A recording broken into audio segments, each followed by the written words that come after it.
고마운 줄도 모르고 논란입니다. 일명. 서로 아유 고마운 줄도 모르고 아유 서로 이러고 있는 겁니다. 먼저 우상호 원내대표인데요. 노무현 정부가 장관을 시켜준 정동영 의원, 천정배 의원이 고마운 줄도 모르고 호남 몰대론 이야기하고 있다. 그러니까 국민의당 인사에 대해서 당신들 그거 다 우리가 시켜준 건데 고마운 줄도 모르고 어디서 호남 몰대론 이야기하냐라고 불편한 심기를 드러내자 안철수 후보 공식 지지 선언한 김한길 전 대표가 고마워할 줄도 모르는 건 문재인 후보다. 지난 대선 때 호남분들이 김대중 전 대통령에게 준 것보다 더 많은 표를 몰아줬지만 결국 박근혜 전 대통령에게 대통령 자리 내주지 않았냐. 호남 지지 못 받으면 정계 은퇴하고 대선 나오지 않겠다고 해놓고 호남에서 완패했는데도 후보로 나왔다. 이는 호남을 우롱하는 것이다. 당신이야말로 호남 고마운 줄 모른다. 계속 이어집니다. 그러자 천정배 공동선대위원장도 한마디 보탰습니다. 우상호 원내대표의 발언은 지역 문제에 대한 문 후보 측의 저급한 인식을 드러낸 것이다. 장관 시켜준 것을 고마운 줄도 모른다는 것이 패권을 우리가 주고 너희에게도 이권을 조금 나눠주고 있으니 고분고분 고맙게 생각하고 불평하지 말라는 뜻이 아니길 바란다. 지금 자칫 호남 민심 날아갈까봐 이쪽 저쪽이 상당히 민감합니다. 이 결국 뭐 프레임 전쟁인데 보십시오.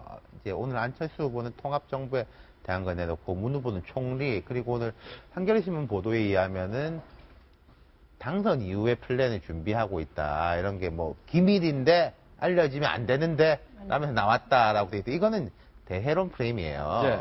나는 될 거고 안정된 한후 이후까지 준비하고 있다. 여기 이제 맞서는 게 안철수 후보 측은 뭐 빅패권 연대 이런 프레임으로 가는 거겠죠.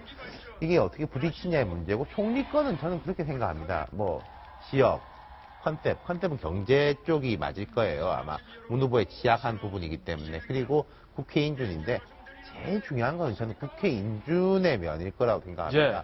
조금 정치적 성향이 덜한 사람. 그 다음에 이제 무던한 사람. 그 다음 경제 뭐 이런 식으로 가지 않을까 싶고, 그러면 이제 후보군이 단수로 있진 않고 여러 명이 있을 건데 앞으로 보름 지나가는 거 보면서 그 중에서 하나를 뽑겠죠. 예. 그러면서 이게 여러 지역을 경합시키고 사람들이 경합시키는 이런 것도 있을 것이고, 이런 부분에 있어가지고는 조금 여권 후보들이 딸리는 면은 있어요. 지금 홍준표 후보도 좀 뒤에 우리 이야기 나오겠지만 더 올라가려면은 본인도 조금 이런 식의 이야기를 해야 되는 거지. 뭐 노무현, 박정희 이런 걸로는 2% 부족하다.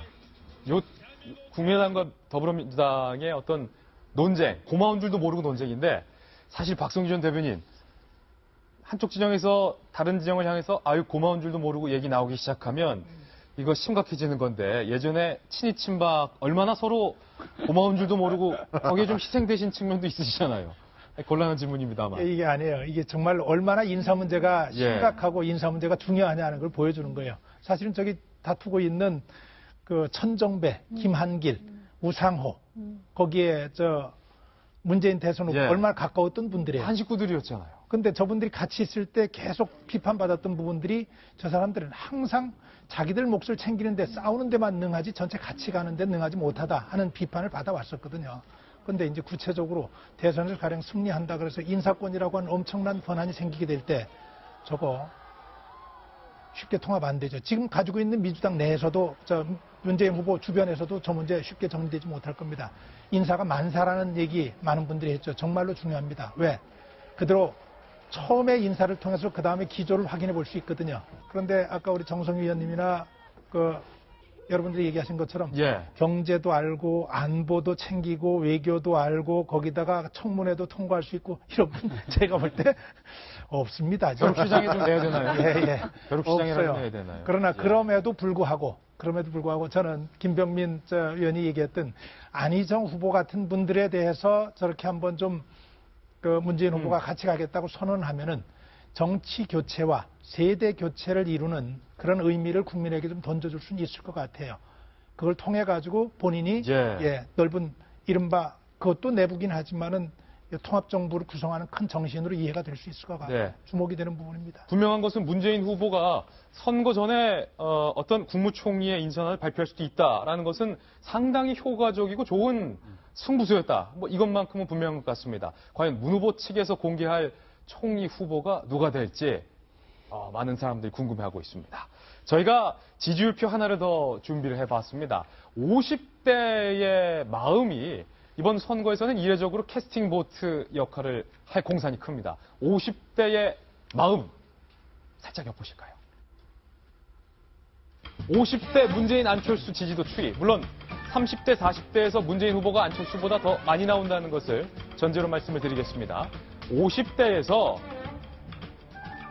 지금 초반에는 50대들이 문재인 후보를 지지하고 있었고 안철수 후보에 대해서 이렇게 지지하고 있었는데 안철수 후보가 지금 기자회견 시작했다고 해요.